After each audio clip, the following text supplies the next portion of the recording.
Hey, what's going on, guys? Welcome back to Takedown Talks. We are back. The UFC is back in Las Vegas, Nevada, headlining Ankalaev versus Pereira 2. If you're new here, I break down every single UFC card every single week, giving my betting thoughts and analysis and my picks and prediction.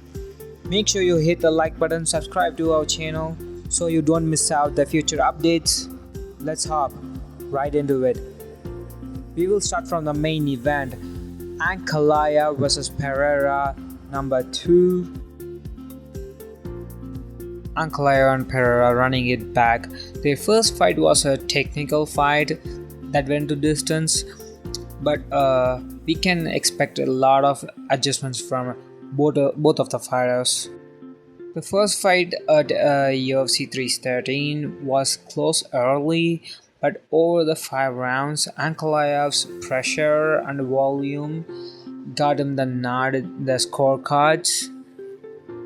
Pereira had success with the leg kicks and clean shots early, but he significantly slowed down as the fight progressed. Ankalaev attempted, I think, 11 or 12 takedowns, but none of them was successful.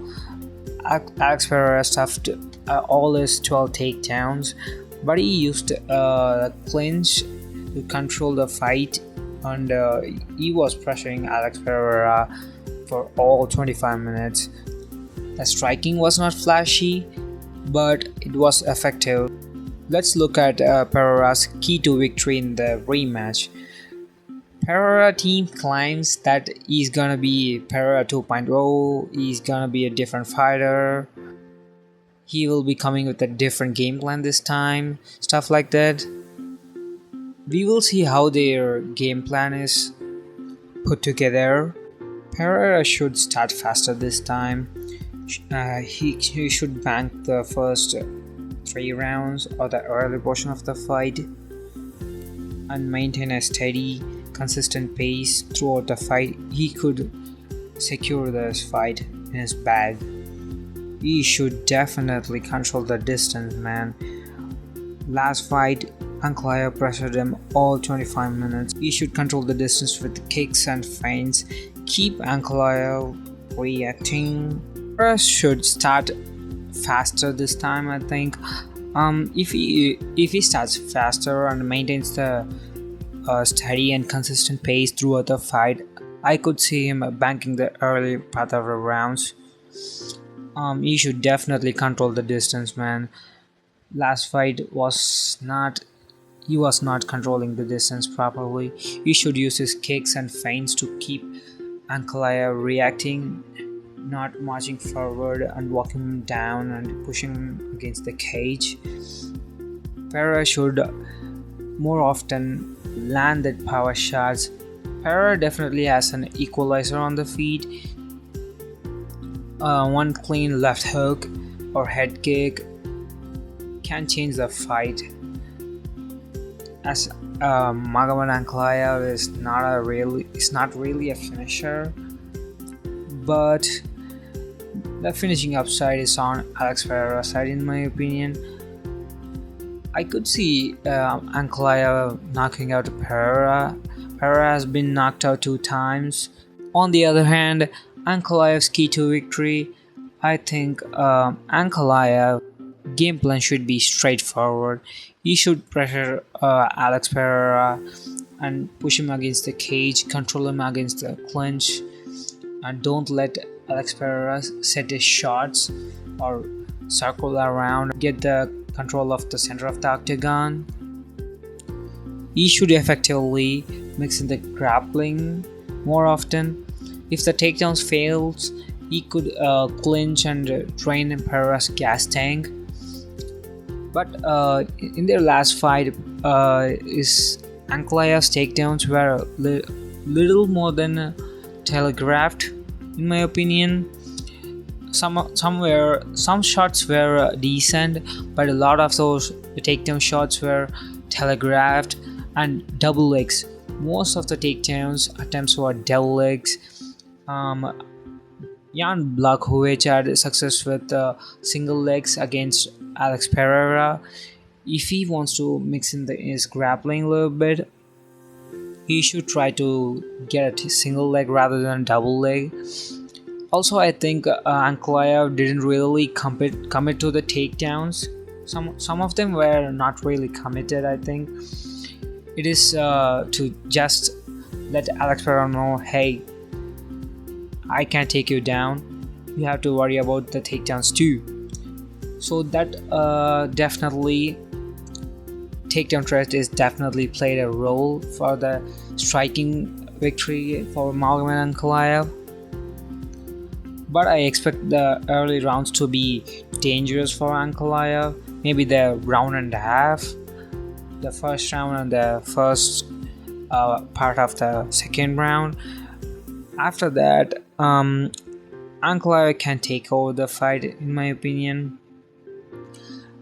And to the note, Pereira has been rocked or even close to knockout, or even knocked out in round 2, and even in the end of the round 1.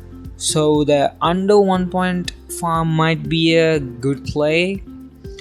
Depends on the odds, but I'm not running after that play.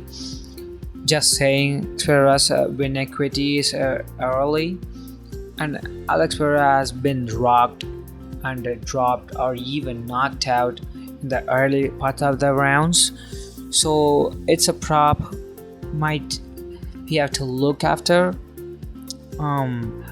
Coming back to the breakdown, I think Pereira will throw hard, test the leg kicks, try to make a statement or even a early finish. But if Ankalaev survives that early storm, I think he can take over the fight or even get a own finish later part of the rounds or decision win. I think Ankalaev should be minus 200 favorite here. Ankalaev is minus 260. Yeah, money is coming in on Ankalaev. I see why Ankalaev should win this fight, but minus 260 is a little bit getting to that steep line. We'll keep an eye on that line. The pick is Magomed Ankalaev by third round TKO. We move on. Co-main event of the evening, Merab versus Cory for the UFC Undisputed Bantamweight Championship of the World. Machine is back in Las Vegas. This is gonna be an interesting fight. Merab's relentless cardio against crafty movement and crafty attacks of Cory Sandhagen. Merab is one of the most relentless wrestlers of all time in the UFC. He sets a crazy pace. He averages more than, I think, 6 or 7 takedowns per fight. Simply doesn't stop coming forward. His biggest weapon is his cardio and volume. His opponents freeze. They can't handle the pressure, the cardio, and the pace of the machine Merab. Sandhagen, on the other hand, is one of the smoothest and versatile strikers in the 135 division.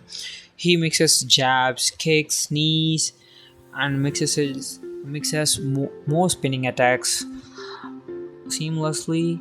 He's also shown an improved grappling and wrestling game in the recent fights. He literally blew Figueiredo's knee. Also had issues with grappling in his past fights. Aljamain Sterling submitted Cory Sandhagen in the first round, but he definitely has been improved in the wrestling and grappling department. Okay, let's look at Cory Sandhagen's key to victories. Cory Sandhagen, his footwork and angles is key. uh, Cory Sandhagen should stay mobile throughout the fight. He should not get trapped against the cage or even closer to the takedown distance range. He should try to land the knees and uppercuts while Merab is trying to take down. Sometimes Merab shots a telegraph takedowns. When he's super confident, he will get eventually. That's the time where Cory Sandhagen can take advantage of the situation. When Merab shoots takedowns, that knees, that uppercut, even the front kick, yeah, those are live to land flush on Merab. If Sandhagen can stuff Merab's takedowns, at least the most of the takedowns in the early part of the rounds, I could see Cory Sandhagen banking the first 3 rounds, because Cory Sandhagen is the far superior striker here. Definitely has the most finishing upside here. Even though Merab is coming off that submission over Sean O'Malley, I think Cory Sandhagen is more dangerous with his grappling, even with his spinning attacks and elbows and knees. Merab could get caught here. On the other hand, keys to victory for Merab. We all know how Merab wanna win this fight. What he's gonna do? He's saying that he's gonna strike with Cory Sandhagen. I'm not buying that. He's gonna shoot non-stop takedowns. Even if Cory Sandhagen stuffs a couple of takedowns, he will be chaining the takedowns non-stop in the cage against Cory Sandhagen. Smoother the Sandhagen's movement. Don't let Cory find rhythm. Yeah, that's a key point. Cory Sandhagen could get into a flow state where he could steal a couple of rounds from Merab.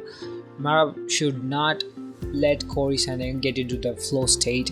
He should be constantly pressuring, throwing volume, spamming takedowns, clinching him up, trying to get his back, make it ugly. The clinches, cage work, and the grinding pace over 25 minutes is gonna be a tough ask for Cory Sandhagen. I expect the first round to be starting slow. I think Cory Sandhagen will be aware of the takedowns and the pressure coming forward from Merab. I think he will start slow, because Cory Sandhagen was gassed, or I should not say gassed. He was tired from the movements he was doing in the fight against Omar. I think he will reserve his energy more this fight than that fight, because Omar doesn't have cardio as same as Merab, so he has to be cautious of that. I think Merab will shoot takedowns immediately, chain takedowns after takedowns. We could see a repeat of this win over Peter Yan, but Cory Sandhagen can have that flashy attacks that Pereira doesn't do. By the way, Pereira got 50-45 by Merab. But if Cory can create space, land jabs, punish Merab every time he closes distance, then Cory Sandhagen has a good shot of winning this. I don't see it happening. I think Merab will get a 49-46 decision here. The pick is Merab by unanimous decision. We move on to the featured bout of the evening, Jiri Prochazka versus Khalil Rountree Jr. This is a guaranteed fireworks. Let's start with Jiri Prochazka. Jiri Prochazka is one of the most unorthodox fighters in the MMA. His movement is wild.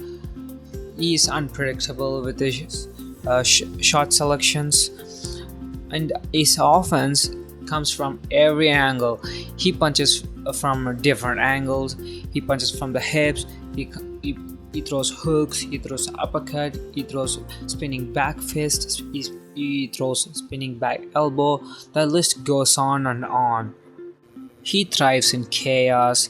His punches could be loopy at times.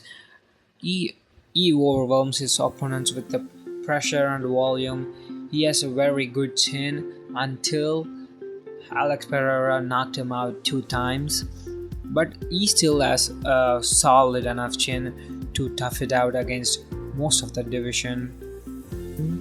He gets hit a lot. Banging on the chin and the recovery to carry him through could be a bad choice in this fight.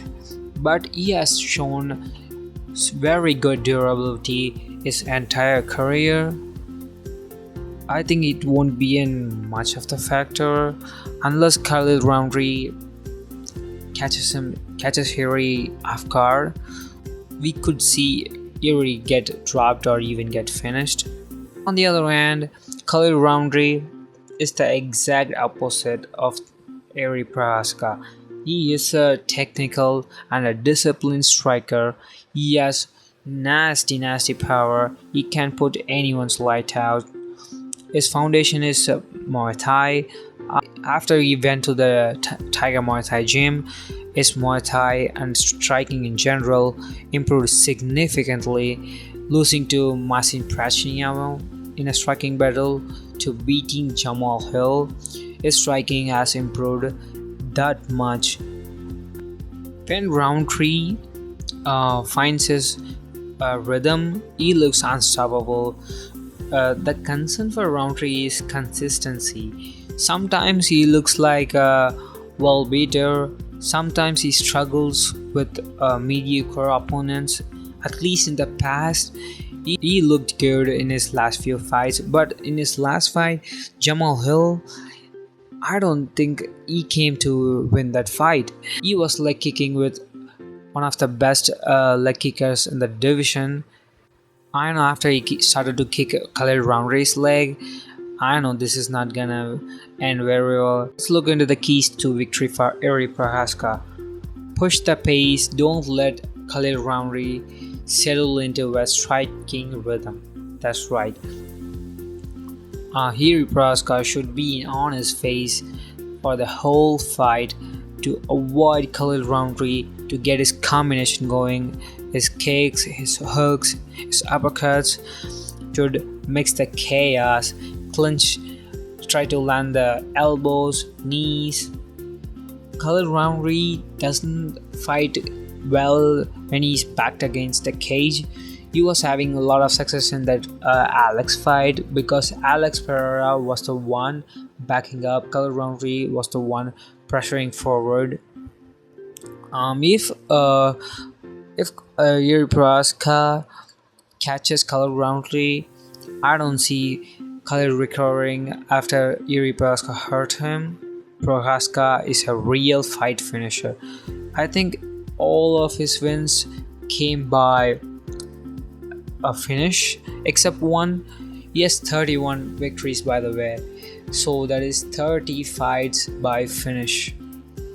Jiri is dangerous whole fight, but if Khalil doesn't find the kill shot in the first 2 rounds, I could see Khalil slowing down in the 3rd round, where Jiri Prochazka will have a lot of advantages, because when you get tired, your defense will be bad, you will get hit a lot. The keys for victory for Khalil Roundtree should not get into the chaos that Jiri Prochazka will be thriving around. Sometimes fighters get a little excited when they start landing punches. That's exactly what Jiri wants. He will counter with the big shots when you are landing with your 1-2 combo or any strikes. He will counter hard. So Khalil Roundtree should not get lured into Jiri's chaos. Khalil Roundtree has good calf kicks in general. He should chop down Jiri's leg early, so even when he gets tired, I think his legs will be compromised, so there will be less movements. There is more time to counter Jiri, as Jiri leaves openings for the counters. I think this fight is definitely not going to distance. If you want to target the under, you should take the under 2.5, or fight doesn't go to distance, or even you can play fight ends by knockout. I see the under 2.5 is around minus 200. If you can get the fight ends by knockout, I think it will be better value. Here he is minus 175, Roundtree is plus 145. Here he is creeping up to that minus 200 range. I think this fight should be more close to a slight favorite for Jiri and slight underdog for Roundtree. The odds are relatively close. A lot of value on Jiri, but I think Jiri will get a first or second round TKO in this fight. Yeah, give me Jiri Prochazka by TKO. We move on. Next fight, Josh Emmett versus Youssef Zalal. Josh Emmett is known for one thing: flush knockout power. He legit has knockout power in 145 division. That is rare to see. But he is getting old. He's almost, he is 40 years old. Oh my god, time flies. Yeah, Youssef Zalal is 29 years old, 11 years age difference. Josh Emmett, every punch he throws is a significant strike, and he is landing with the bad intentions. Josh Emmett has fought the elite competition in the division. He brings toughness, durability, good cardio for the muscle mass he has. The downside, Emmet can be sometimes get lured into the low volume fight, one punch at a time, or one jab, not even jab, one hook, uppercut, trying to land that big shots. That could be his downfall. On the other hand, Youssef Zalal is a fluid striker with unorthodox movement, mixes with kicks, spins, and the angles to frustrate his opponent. He's also known as a track star. Just joking. He's also developing as a grappler, using his scrambles and submissions to stay dangerous everywhere. He submitted Jack Shore, who is a decent grappler. However, Zalal has struggled in the past against strong, more physical opponents who can pressure him and shut his rhythm down. But he has improved significantly after that barrage of losses in the UFC and that draw against Damian Blackshear. He got cut, he came back, he is looking phenomenal. Keys to victory for Josh Emmett. Josh Emmett should pressure Zalal, try to land that kill shot every time he backs him against the cage. He should not give room for Zalal to dance around the cage. Every time Zalal moves, Josh Emmett should try to cut the cage, trap him, then let his hands fly. That's where I could see him having success. He should trust his power. One clean right hand could end it at any moment. I think Josh Emmett has like 80% knockdown rate. A lot of knockdowns in his fights. But Youssef Zalal is typically a very durable fighter. I don't see Youssef Zalal getting knocked out as much of a possibility this time around. But Josh Emmett could knock him down. That will secure the round, I think. Yusuf Zalal is not dangerous on the feet by getting the knockdowns here and there and making the striking look close. On the other hand, keys to victory for Yusuf Zalal. Yusuf Zalal will use the kicks and movement to keep Emmet guessing all the time. He should avoid brawls against the cage or even brawls in general in this fight. He doesn't wanna swing hands with Josh Emmet. Don't stand in the pocket trading with Emmet. That's a recipe for disaster. Drag it out. The longer the fight goes, the more Zalal's volume and creativity could shine.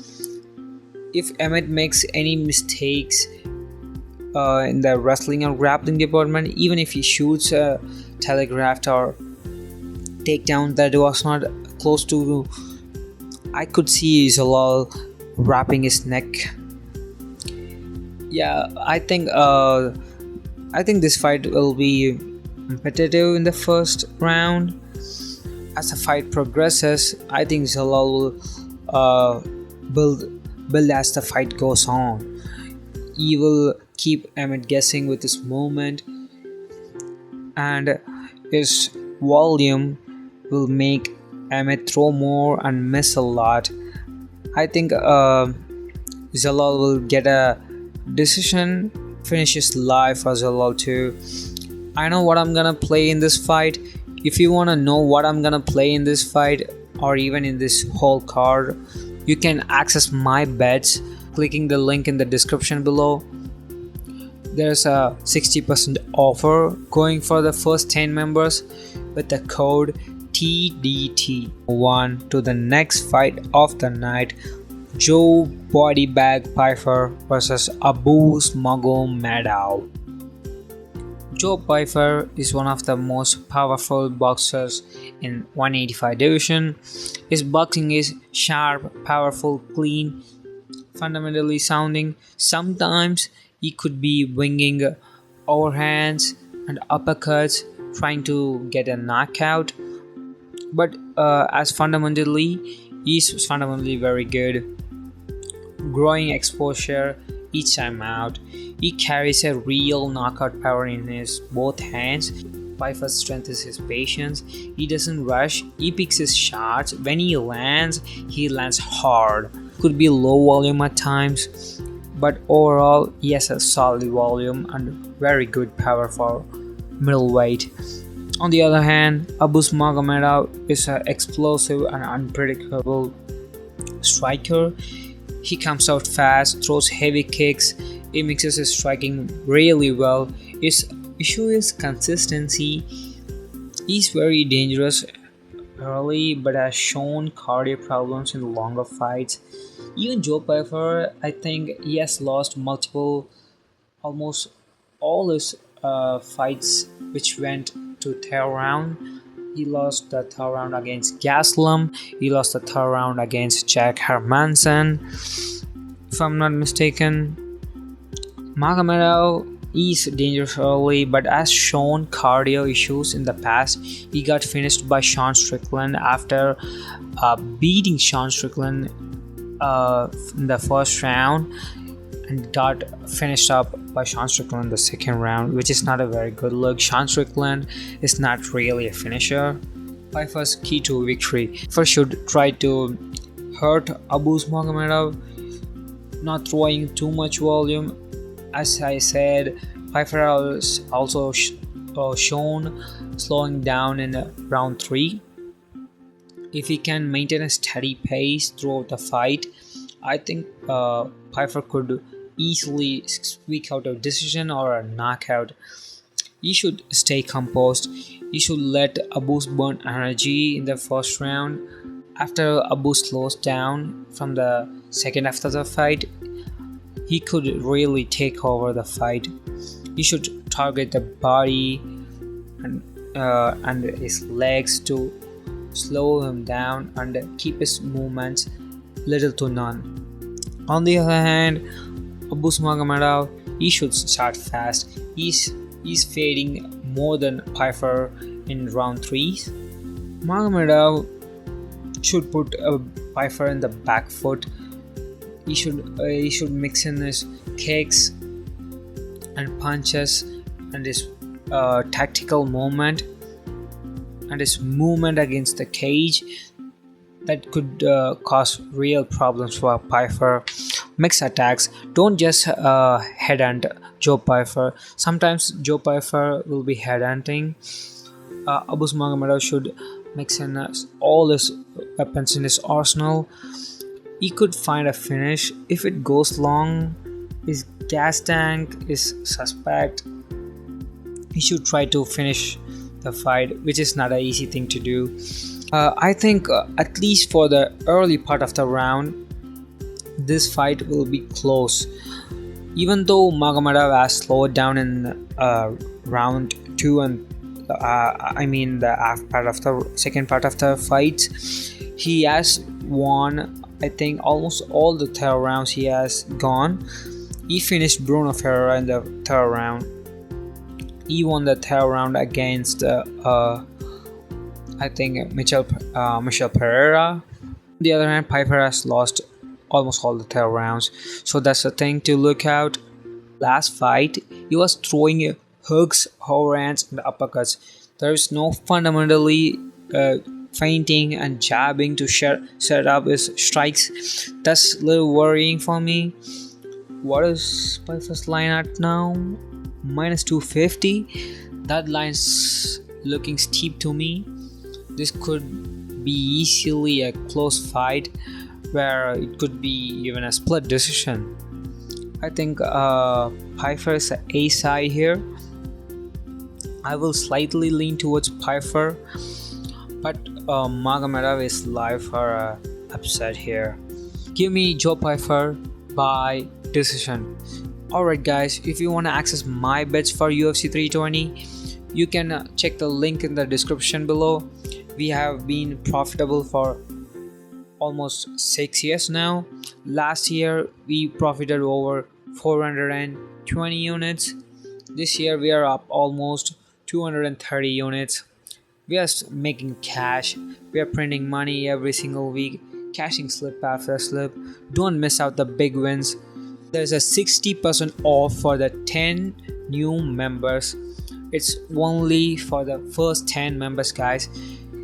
Make sure you become a member. Use code TDT for 60% off for all my membership.